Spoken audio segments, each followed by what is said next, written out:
Well, this is another fine pickle I've gotten myself into. I'm unmoored from space and time. Ugh, what a hassle. From my omnipotent perspective, all events throughout eternity, past, present, future, they're all happening at once in a single infinite instant. I mean, that was bound to happen eventually. I spend a lot of time around radioactive oozes. Eventually, one of them will mutate me into a time god. Still though, what a bummer. I had other things I wanted to do today. I don't want to have to remerge with the timeline. But now I gotta spend the whole day going on some sort of cosmic odyssey just to become a guy again. And that's a lot of work. I don't really like working hard, I think. I mean, I feel like I work pretty hard, but people are always telling me I don't. I can see it all, my entire life laid out before me, from the moment I was born, the several years afterwards where I wasted time learning to walk and talk and read instead of being productive, to every job I have ever worked or ever will work, and all the disappointments and missed opportunities along the way. I can see each wasted second until my inevitable death on January 23rd, 2045. And I am helpless as they fall away one by one. What a pain in the patoot, let me tell you. Boy, these days, you can't even be a time god. Millennials are killing the time god industry. It's December 1994. I'm sitting in my 4th grade classroom being scolded by my teacher for getting a C on yet another math test. She leans in close to emphasize her point, and I can feel the hot stink of her breath on the side of my face as she says, "You can do better than this. You're just lazy." In Laziness Does Not Exist, Dr. Devon Price argues that what is seen as laziness is unfailingly masking some sort of invisible barrier the lazy person is facing.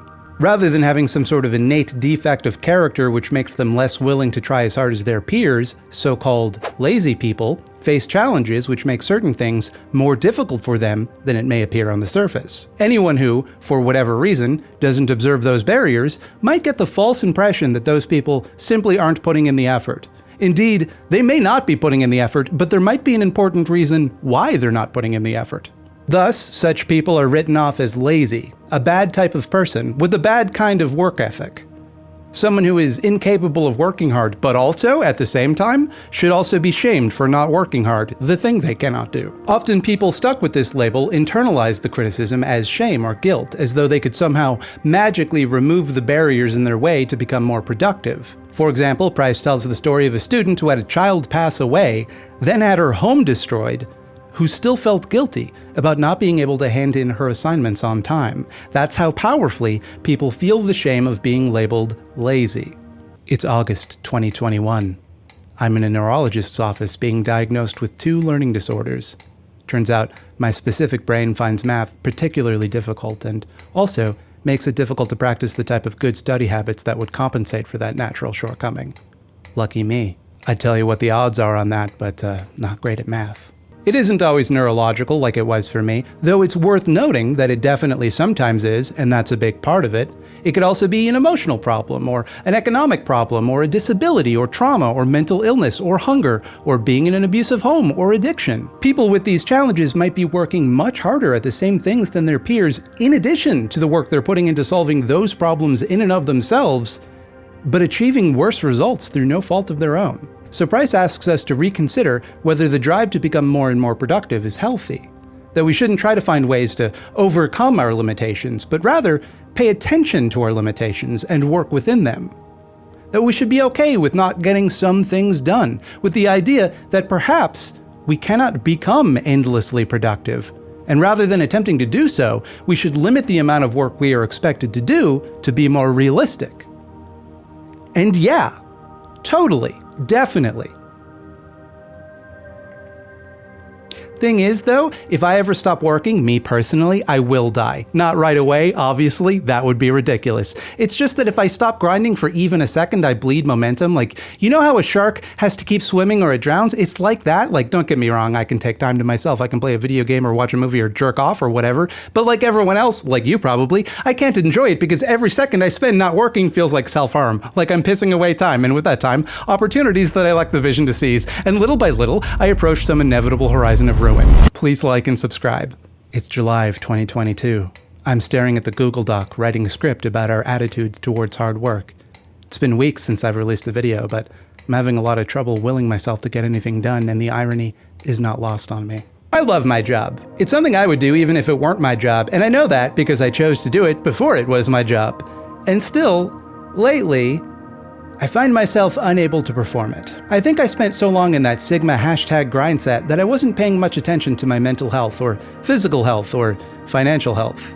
But you've heard this story before. It's a cliche at this point, influencer burnout. My personal burnout is not really what this video's about, but it did get me thinking. Influencers, and that's a gross word that I will keep using, sorry, there's no better word for it. They're all gross, have big, juicy platforms, so when they get stressed and complain to their audiences, thousands or even millions of people will hear about it. If you get burnout working at an office or a hospital or Taco Bell, probably you won't be able to tell thousands of people, and even if you could, it probably wouldn't be a big priority for you to do that, because why bother? Now, I don't want to undermine this experience or suggest that because people like me do silly nonsense jobs that burnout isn't a big problem even for people like me. It is, but mostly because that represents the tip of the iceberg. We are feeling the burnout and isolation that everyone is feeling, that you most likely are feeling. Ours gets heard more because our job is to talk about things and be heard doing it. On the surface, someone who gets paid a six-figure salary to make videos about the top 10 most fuckable kinds of punctuation marks complain about having to work too hard is absurd. You'd think they'd sound like a real asshole to people with actually demanding jobs. You'd think that when they mention feeling stressed and fatigued from doing useless, albeit entertaining nonsense, people would tell them to go fuck themselves. How dare you complain about your dream job when there are thousands of people who would give anything to be in your place? But they don't. People are actually really sympathetic to this problem. Unless you're a woman, then no one on the internet will ever be sympathetic to you about anything. But we all feel overworked and tired, and a lot of us feel like the work we do doesn't have a real purpose. So we relate to that, even if the person saying it has a silly job. And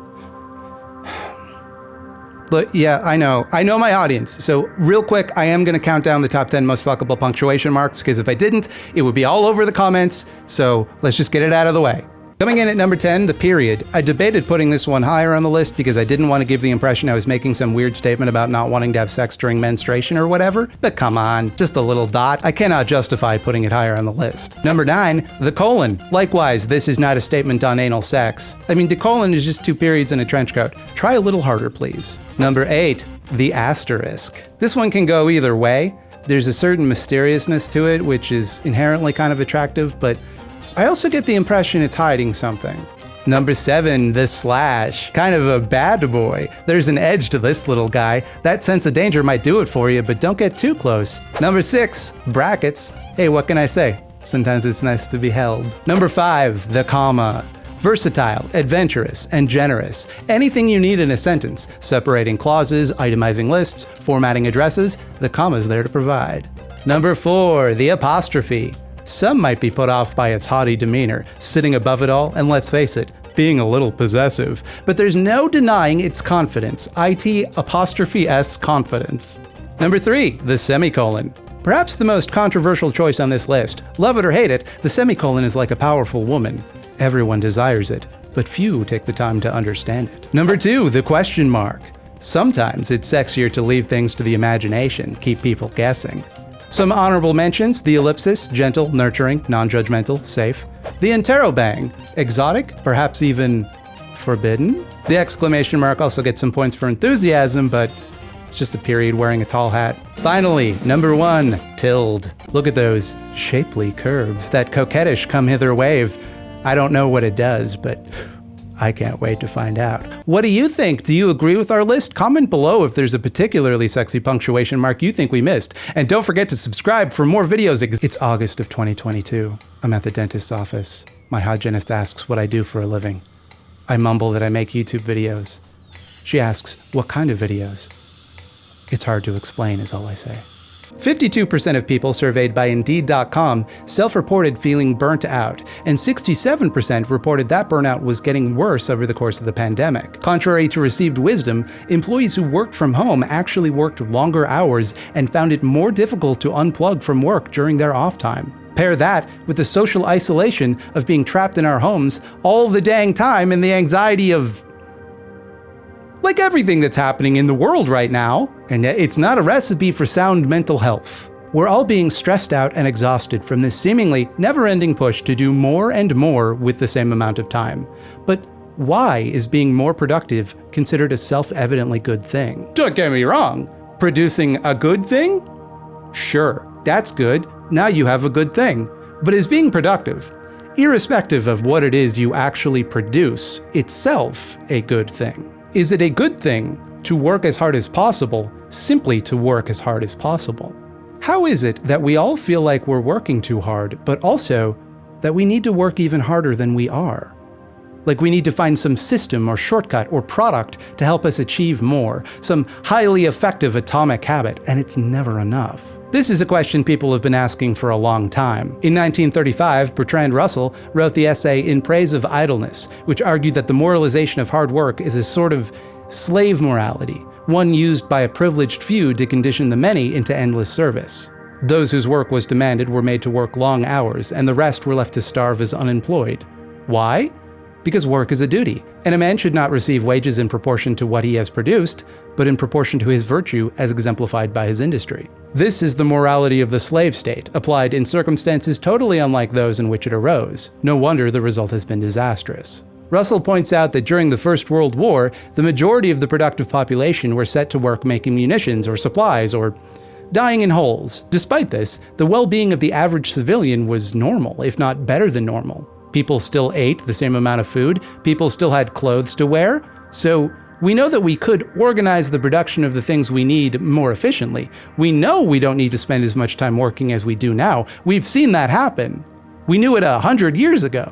We just don't do it. Instead, we cling to this notion that people must work hard under penalty of poverty and starvation. It's considered demoralizing or spiritually corrosive to have too much free time. We would prefer to force people, ourselves included, to do pointless busy work than just allow them to be idle. Russell's point here, beyond that workers are being exploited, which is, bad enough, is that the conditions that exploitation was created to address no longer even exist.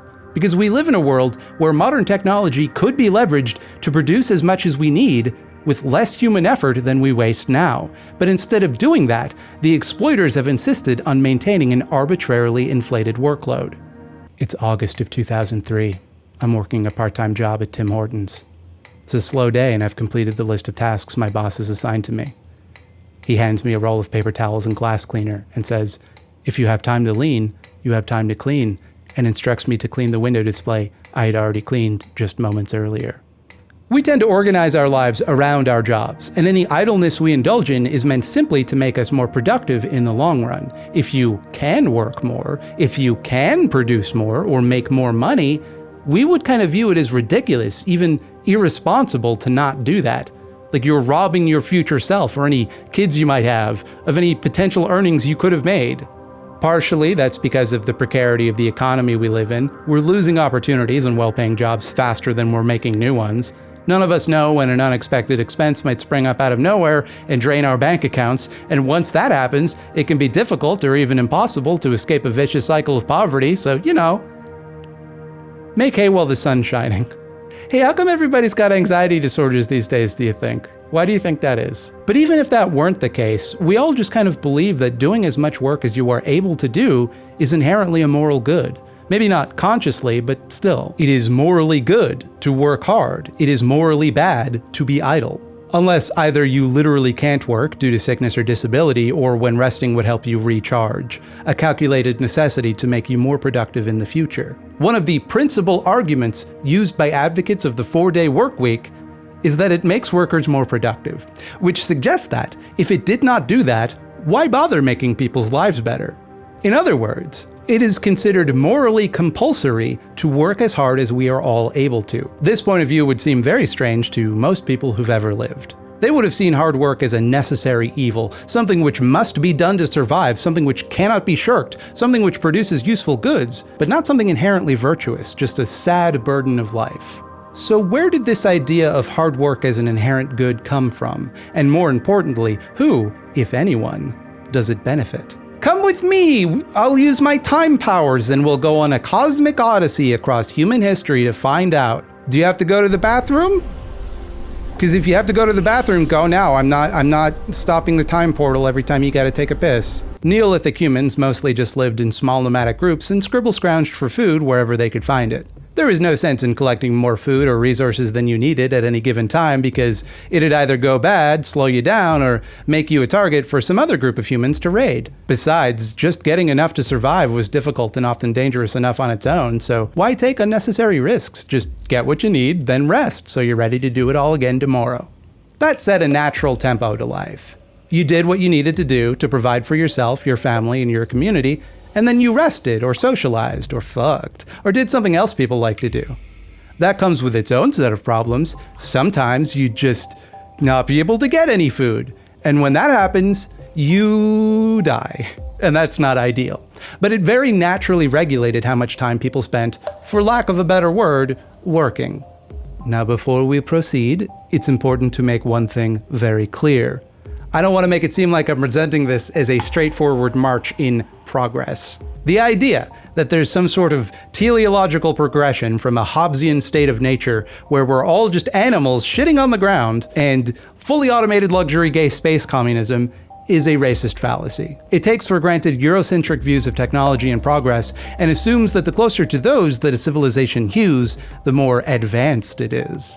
And I'm not just saying this to be politically correct. This idea has been at the heart of colonialist violence the world over, as we will see later in this video. So with the understanding that we are moving forward in time, not in progress, we jump forward to the birth of agriculture.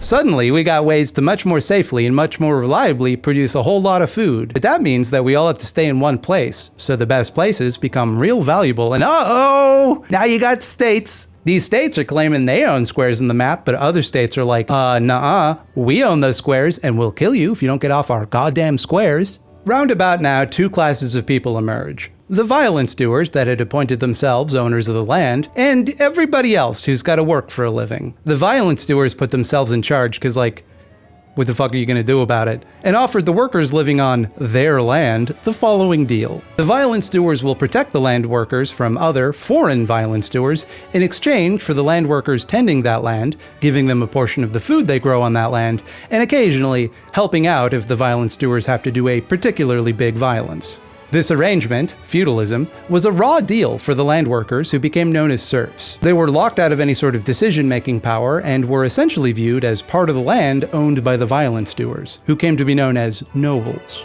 It beat the alternative, getting murdered, but serfs were, for all intents and purposes, basically slaves. Pause here for a second, okay? Because don't go getting excited, you creeps. Anytime you call any whitos in history a slave, and in some places serfs were white, like Europe, obviously, Europe's full of white people. Their serfs were white. Some lumpy load gets a boner because they think they can use that to excuse the chattel slavery practiced in North America. A serf was a slave, sure, but a slave that the slave masters still thought of as a human being, like the level of violent subjugation is nowhere near equivalent. Nor were serfs, typically, bought or sold or forcibly separated from their families. Still, a serf is someone's property and they have to do whatever that person tells them to do, so that's a slave. All things considered, pretty chill version of slavery compared to the horrors to come, but, you know, you never want to be a slave unless it's for consensual sex stuff, in which case it's none of my business. Shit definitely sucked back then times. Peasants definitely worked hard. It's hard to plow a field, but there wasn't much incentive to work above and beyond what was minimally required of you. I mean, like, even if you wanted to, there's only so much rice you can grow or sheep you can raise on a plot of land. You're kind of limited by what nature will allow. But why would you want to? Because there's no opportunity for any sort of social advancement. You're locked into a permanent servile caste. You wouldn't benefit from working harder. Your lord's just gonna take more of your shit and then expect you to produce that much every time. Now, you have to work hard, at least hard enough to make your quota or whatever. Beyond that, working hard is a liability because if you overexert yourself or get injured, you might lose your ability to make a living entirely. So people worked the amount that was required of them, and then it was understood they wouldn't want to work more than that. They did their work already, now it's time to do something else. The work's done.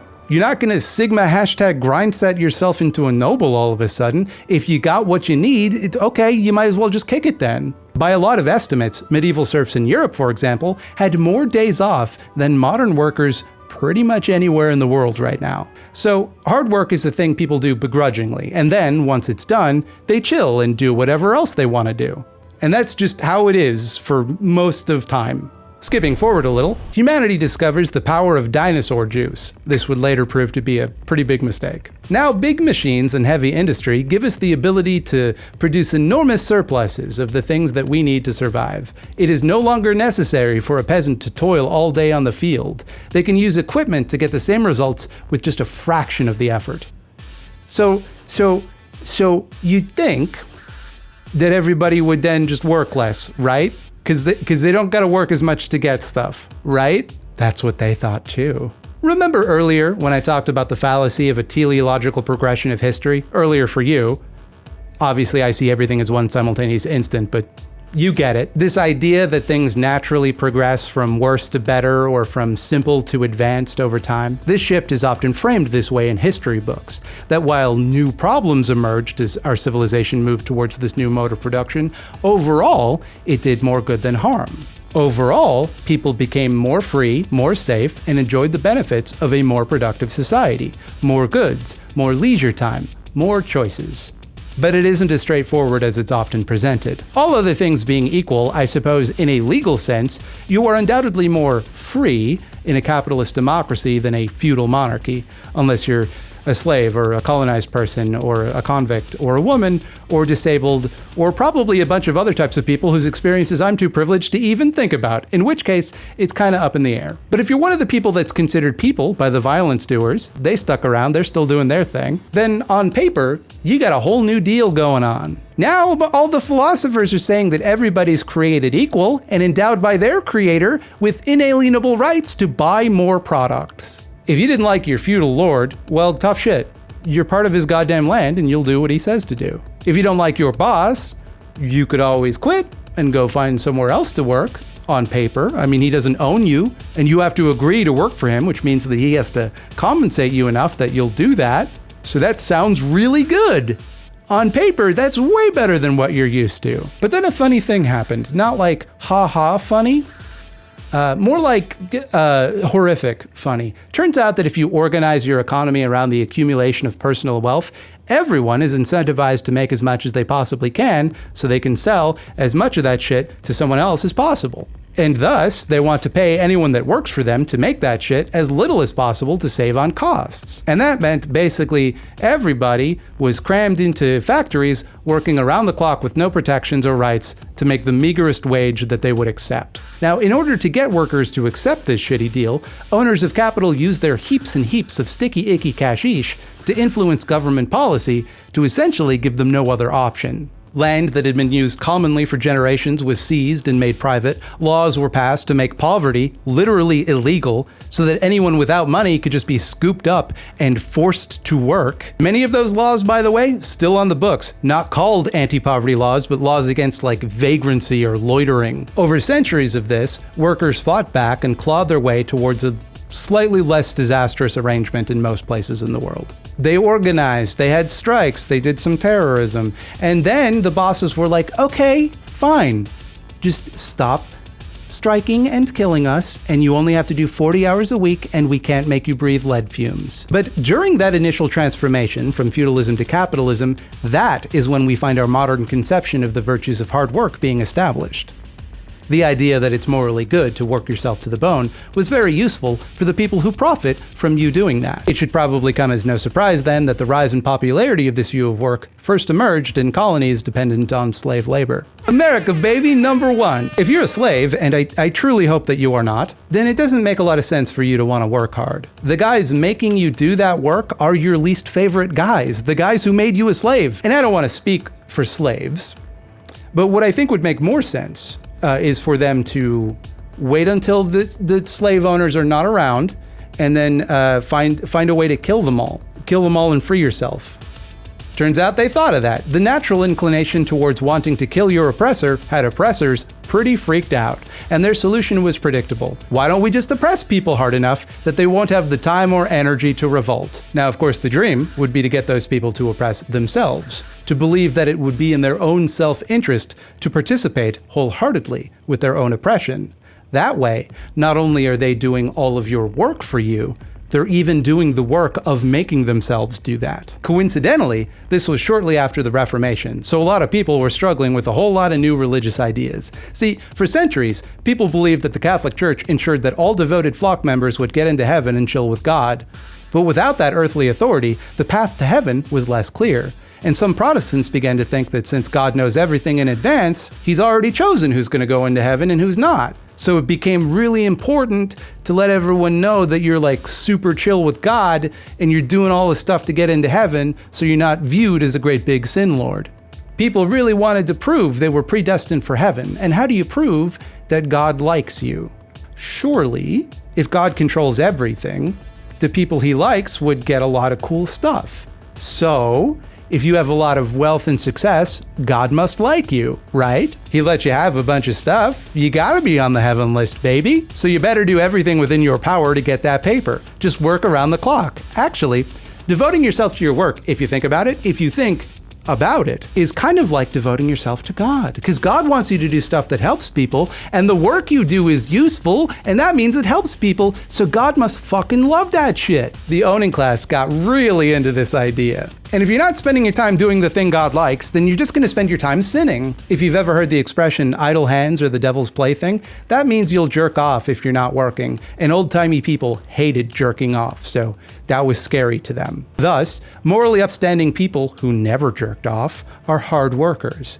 They are rewarded by God for their virtue with wealth and success, and by the transitive property, we can assume that anyone who is wealthy and successful is therefore a hard worker. And also, anyone who is not wealthy or successful is lazy. Lazy people are driven to sin and ruin, becoming drunks, layabouts, and worst of all, sexually normal. Furthermore, that means that if an individual or group is poor, or immoral in your view, it is morally incumbent on you to put them to work. See, you're helping them, because hard work will transform their moral character and allow them to become fully functional members of society on your terms. And the fact that you just so happen to profit enormously from their labor is just a lucky coincidence. You're helping them get into heaven, so they should be thanking you. Hey, guess what? Guess what, everybody? You know who's poor and thus needs to be put to work? All of the people whose land and stuff, and in a lot of cases, their bodies, we stole. If you think about it, the kindest thing we could do for them is to get them to do a bunch of free work for us. Because they're poor because we took everything from them. Now, sure, we could give their land and stuff and humanity back, but as poors, they lack the moral character to take advantage of those things. They'll simply squander it all in the pleasures of the flesh, and once again be left with nothing. So what we should do, the moral thing to do, the godly thing to do, would be to teach them how much it rules to work for us. And once they learn to do that and do the work the way we like it, we double Dutch promise we're going to treat them real good after that. That belief, by the way, the idea that whitos had to civilize others by exploiting them, was called the white man's burden. Because did you ever stop to consider how hard it is for us to get all of this free shit? How burdensome it is for us? Fuck you, Rudyard Kipling. I'm not afraid to say fuck you, Rudyard Kipling. And this brings us back, at last, to the 21st century. More or less, that's how things have shaken out. We're stuck with this idea that in order to maintain a power structure which privileges white men, everybody's got to work their little tits off. You might think a lot has changed, but in the 1980s, a powerful lich seized control of the crown of the serpent and became president of the United States. His name was Gorlock the Defiler, but he assumed the human alias of Ronald Reagan. He popularized the image of a welfare queen, a not so subtly racially coded stereotype for somebody who, rather than do an honest day's work, chooses instead to rely on government handouts. This deliberately harkens back to previously established stereotypes about black people being so lazy that they don't even want to do any of the cool slave labor we're trying to make them do under penalty of death. Slaves who ran away from being tortured into doing free labor for monsters were diagnosed with an imaginary mental illness called drapetomania, and this was seen as evidence of the supposed laziness inherent to black people's character. Later, richos used these same stereotypes to sow division between freed slaves and white indentured servants, whose economic interests would otherwise tend to overlap. The language around this often mirrors the dehumanizing way that people talk about drug users. Drugs are a thing you need money to buy. Patreon.com/thoughtslime if you think I should get the good drugs. They often prevent you from working and are considered a destructive, indulgent habit. Likewise, in this rhetoric, people become dependent on entitlements. The only way to get them to straighten up is to make them quit cold turkey, get it out of their systems. To do anything else is just handing them a crutch, which robs them of their dignity and self-determination. See, any solution which requires assistance means that the person doesn't learn to solve the problem when that assistance is not present, thus trapping them in permanent dependence forever, so the logic goes.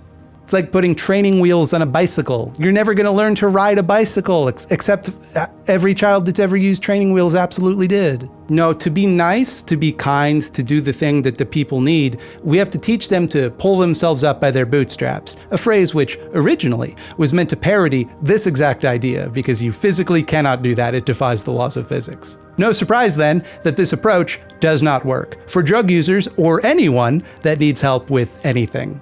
Surprise, surprise, very seldomly can a problem be solved by not solving it. If drug users who struggle with addiction could just not do drugs and be fine, they would do that.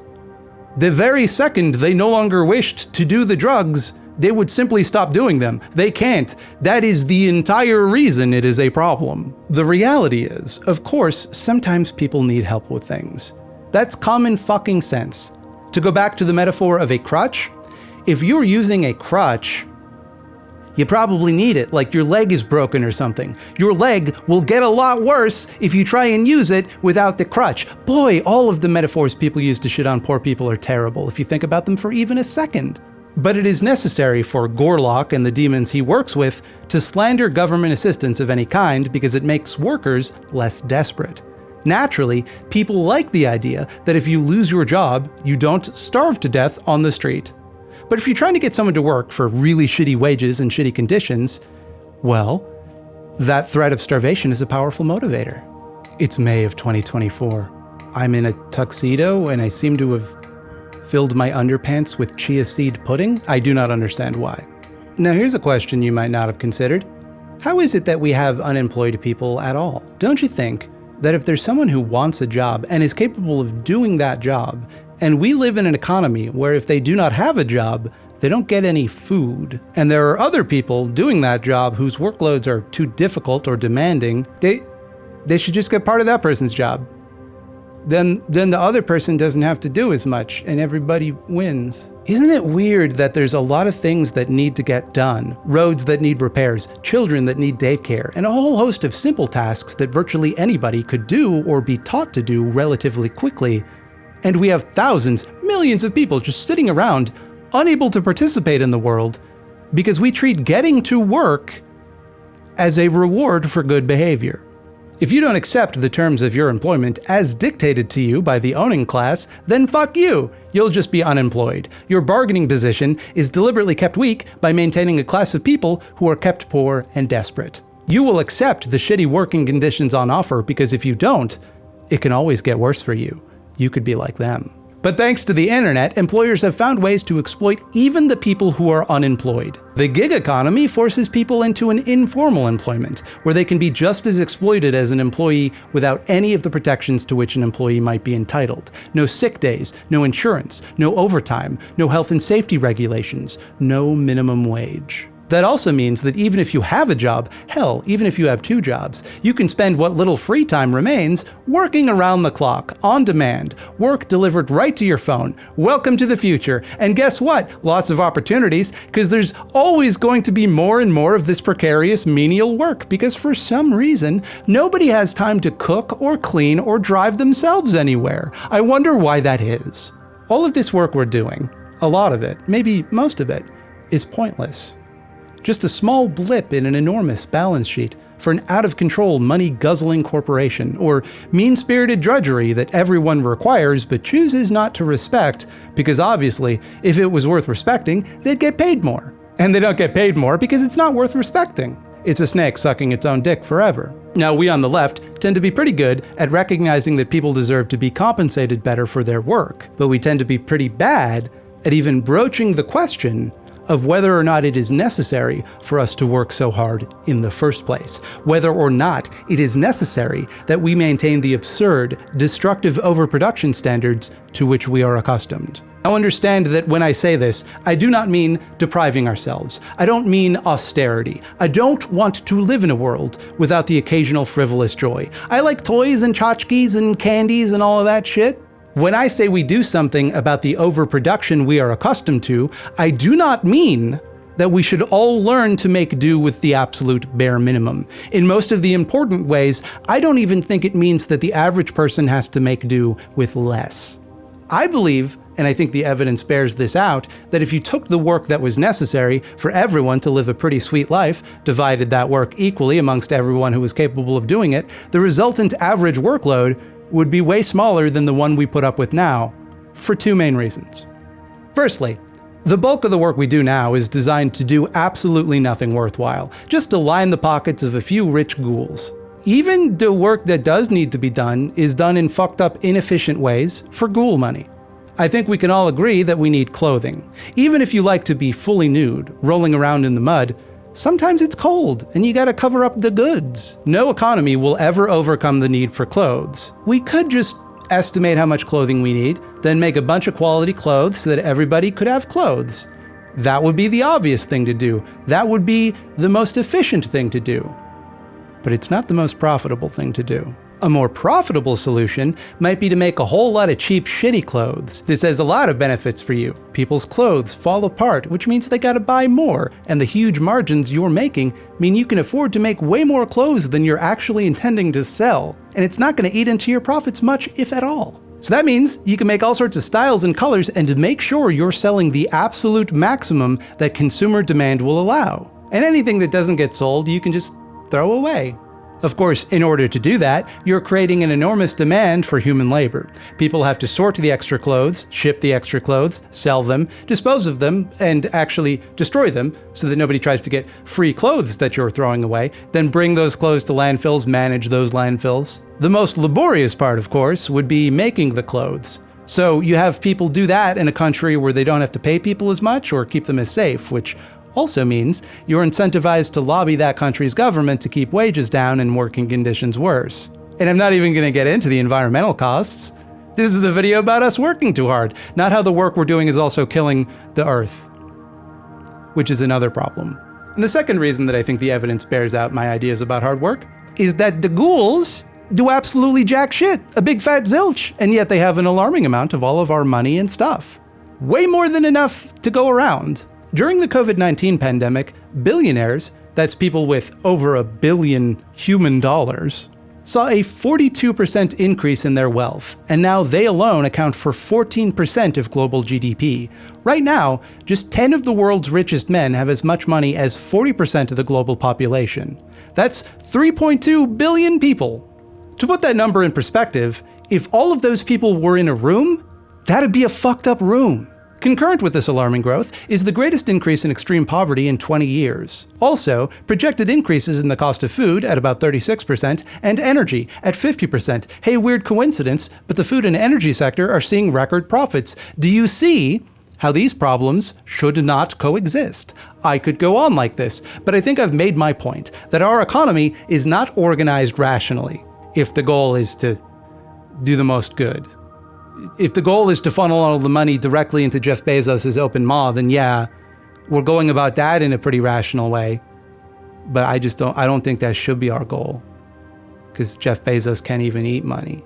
Like if we have 10 guys, and they are all guys, with as much money as half of people, if we just didn't let them have that, then half of people could have more, twice as much. I struggle to convey the absurdity of this. It is unthinkably, unimaginably cruel and pointless. For real, how much stuff are we gonna let them have?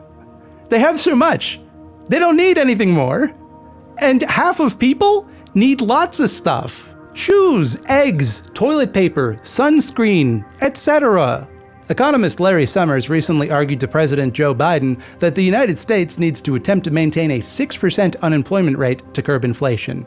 The only solution to the problem of a rising cost of living that our leaders, by which I mean the leaders of the global economic hegemony, I myself am not American, are willing to hear out is one that places the onus on the people struggling to meet the cost of living, rather than the people making record profits raising the cost of living. At least 60% of inflation can be chalked up directly to rising corporate profits specifically. So obviously, the solution here is to artificially lower demand by making more people poor so that prices fall. We're saved. Now we can't afford cheap stuff instead of not being able to afford expensive stuff. I digress. This was a bit of a tangent, but I couldn't justify cutting it after leaving the stuff about punctuation marks. I need an editor. One of the alleged virtues of capitalism is its efficiency. Doo-doo dum-dums will argue that if people are allowed to follow their own rational self-interest, naturally, they don't waste any money on things they don't need. Because why would you employ someone to do a job that doesn't need to get done? You could just save the money and just have more money. However, all that's required for an inefficiency to exist within a capitalist enterprise is for whoever calls the shots to believe it is necessary. That's not a problem unique to capitalism, of course, but what is unique is the belief that capitalism exclusively is the only system where this is impossible. Capitalism is meant to be immune to human error, because in aggregate, the market will just correct any mistakes that our fleshy meat brains make. Economists tend to overlook that people are not all-knowing gods. I am, right now. That's the bit I'm doing for this video. But nobody is in real life. The idea that people will always follow their rational self-interest relies on them having the omnipotent knowledge of what that is. Easy mistake for economists to make, because they do believe that about themselves. Don't ever argue with an economist, by the way. It's like arguing with someone who's really into astrology, except that economists cause actual problems in the world and don't have good drugs. Economists log off. Sometimes it's because of the big company's departments not communicating with one another. Sometimes it's just because of inertia. There's just always been that job, so people assume that it's necessary. Sometimes it's part of some absurd workaround to compensate for a problem somewhere else in the business. So our perfect, rational, finely tuned machine of an economy is full of people whose work is not simply useless on the basis that it only benefits Elon Musk, but useless even from their employer's selfish perspective. People whose jobs benefit absolutely no one, least of all themselves. In bullshit jobs, David Graeber estimates that upwards of 40% of the workforce finds themselves in such a position. And while I think that number is perhaps a little overeager, it's difficult for me to deny, anecdotally speaking, that it's not a big problem, because I've certainly worked jobs like that, and everyone I know has too. And it's not good for your mental health. There's the anxiety of your employer suddenly waking up one day and realizing they don't need you. There's the doldrums of spending 40 hours a week doing tedious bullshit. And the spiritual loss of knowing just how much of your precious, finite lifetime you are sacrificing to something that simply does not need to be done. Worse than that, the usefulness of a job and the way it is compensated are not correlated in the way one might expect. The people who are rewarded most highly in our economy are usually people whose jobs are, at best, unnecessary but nice to have, like athletes and entertainers, and at worst, actively harmful, like CEOs or arms dealers. Incredibly important jobs, specialized, difficult jobs we all agree we need people doing, teachers, nurses, airplane pilots, social workers, often pay extremely poorly. Graeber argues that the job satisfaction of being allowed to do something that's actually useful is treated as though it itself is compensation. You're passionate about your work, and you get to make a difference, and you expect to get paid too? Don't be so entitled. How many people do you know that wanted to be a musician, but were discouraged because being a musician doesn't pay well enough? Would you say that whatever job they went on to do is more important in your life than music? We all like music, and we all agree we want a lot of it, and a lot of people making it, but not my kids. No, they're going to be in fintech. They're going to be engineers designing redundant security systems to prevent the theft of Goldman Sachs' digital assets. You know, a real job. In that sense, we are actively discouraged from seeking out meaningful work. Meaningful, necessary work is a luxury that the average person can no longer afford. If you need to do something meaningful in your life, you can do it in your free time, but it's important that you spend at least 1/3 of your life doing some absolute garbage, because that's the responsible way to live. Time is the most important resource that exists, and I'm not just saying that because I'm the physical manifestation of it. You can only do so many things in a human lifetime, and you probably want to do more than you'll actually get to do. Let yourself imagine what you could do with a little extra time. How many more books would you read? How much more exercise would you get? How much more quality time would you spend with your loved ones? Or would you just rest? Get a good night's sleep for once. Take a break, let your mind wander. Feel the sunshine on your skin. play some of the games in your Steam backlog, catch up on Better Call Saul. You could do all of it if you just had a little more free time. And that's a fun name, isn't it? Because if the time away from work is the time where you are free, what are you during work hours? If people tell you that you need to be made to work more hours to live a fulfilling life, what they're really telling you is that you don't know how to live a fulfilling life. Left to your own devices, you would waste your time. So instead, you have to let someone else waste it for you. Can you honestly tell me that having more time to do whatever it is you actually want to do sounds like a worse life, a less fulfilling life?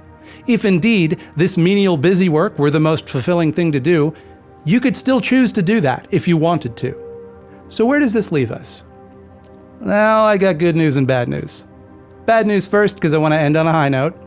Right now, you probably don't have a choice but to work as hard as possible.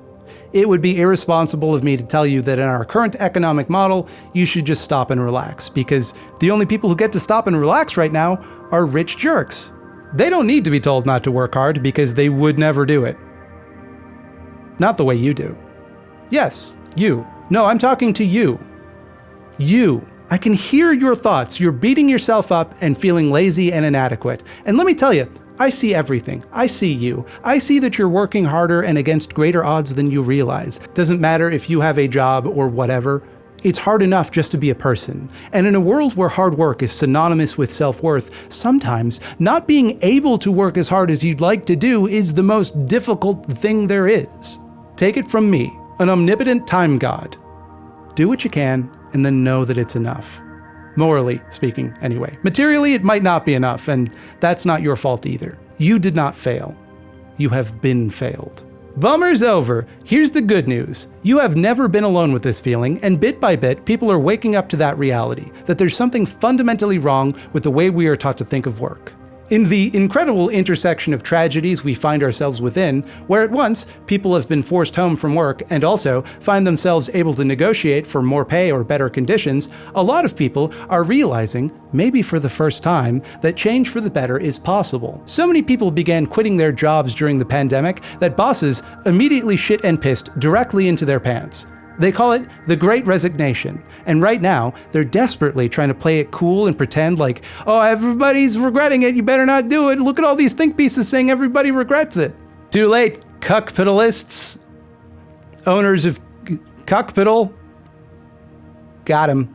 So-called labor shortages, in fact, living wage shortages, give labor more bargaining power, and wouldn't you know it, they've seized that opportunity to strike and unionize. Throughout the pandemic, there has been a sustained upswing in organized labor, winning battles that would have felt impossible just a few years earlier. Last year, former Labor Secretary of the United States Robert Reich referred to this as a national general strike. It's not, but that's what he said, and he said that's a good thing. And when even liberal doofuses, like Bill Clinton's labor secretary, are cheering on striking workers and encouraging them to demand better pay and conditions, and that a general strike might be necessary to accomplish that, you know something's up. You know attitudes are changing. As I was writing this, a Starbucks in Alberta voted to become the first to unionize in Canada. In the United States, approval for labor unions is at the highest it's been since 1965. Hell, look at the rise in popularity of r/anti-work, which briefly became one of the most popular subreddits. While they don't lean quite as left as I and probably most of you might like, and maybe they should look into some of the anti-work theory that they were meant to be discussing on that subreddit instead of just not doing that, it's still pretty fucking encouraging that such a massive swell of people have come to the realization that their jobs aren't the problem, jobs are the problem. That they aren't individuals in bad situations, they are within a bad system, with bad rules. Change won't happen overnight, but a major shift is occurring in the way that we think about work and its value. For decades, centuries even, people have largely been unwilling to even discuss working less. It was, and still is to some degree, taboo, because nobody wants to get called lazy. But enough is enough, and people are finally willing to consider taking back our lives from the outdated, exploitative ideology we have shackled ourselves to for so long. The day is coming, my friends, perhaps sooner than you think, when the last thing we work hard to do is to abolish hard work. Now, if you'll excuse me, I have to go take an exam I didn't study for. Also, oh no, I'm naked, and now I'm in a play and I don't remember my lines, which is fine by me. I can't speak anyway because all my teeth fell out. And I'm falling out of a tree! I had the time God dream again. What was I drinking last night?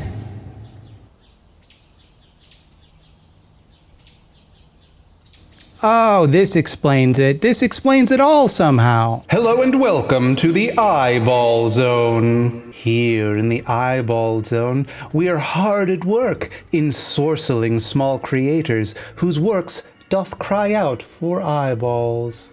Wow, this one was a little footloose and fancy-free, wouldn't you say? Wouldn't you prefer some hard numbies? Some numbies that'll make this all seem more scientific? Well, in Kropotkin Rising Revengance, also wasted work, SonderStudios pretends to do exactly that. He pretends to calculate the workload the average person would need to do in order to keep humanity afloat and to basically give everybody the standard of living that your average American gets now. I say pretends to because, of course, that is absurd. It's all facetious. It's mainly just a thought exercise to think about wasted work. It's less so an attempt to actually do this, as it would be perhaps more difficult than one could reasonably expect someone to do in a single YouTube video. Nonetheless, there are some hard, factual numbies in this one. You looking for numbies? You got them, baby. It's all based on the philosophy of some guy named Penis Crocodile. Never heard of him, but he's got a big bushy beard. But around here, we've got 2 eyeballs, which means that we have room for 2 victims. Victims, because we're evil. The Eyeball Zone is evil. I don't know if I've ever clarified that. It's an evil organization. In Autogynephilia and the Sexualization of Trans Women, Abby Love goes over the history of some pretty fucked attitudes towards the trans experience. Namely, that it's all one big sex fetish, not unlike, I don't know, off the top of my head, sitting on a birthday cake. Surprise, surprise, this shockingly prevalent opinion is all the product of one cis dude just like making a guess. Making a guess at what trans people are, just like, I bet they're this, and then sticking to that guess long after the evidence discredited it. Discredited it. Wouldn't eyeball piss just be tears? Wouldn't that just be crying, pissing out your eyes? Why was it yellow? Do you have a small project you'd like to see here on the Eyeball Zone? Send no more than 1 email to thoughtslimeeditor@gmail.com with the word eyeball somewhere in the subject line and pertinent details such as your pronouns, and perhaps you will find yourself trapped here in the Eyeball Zone.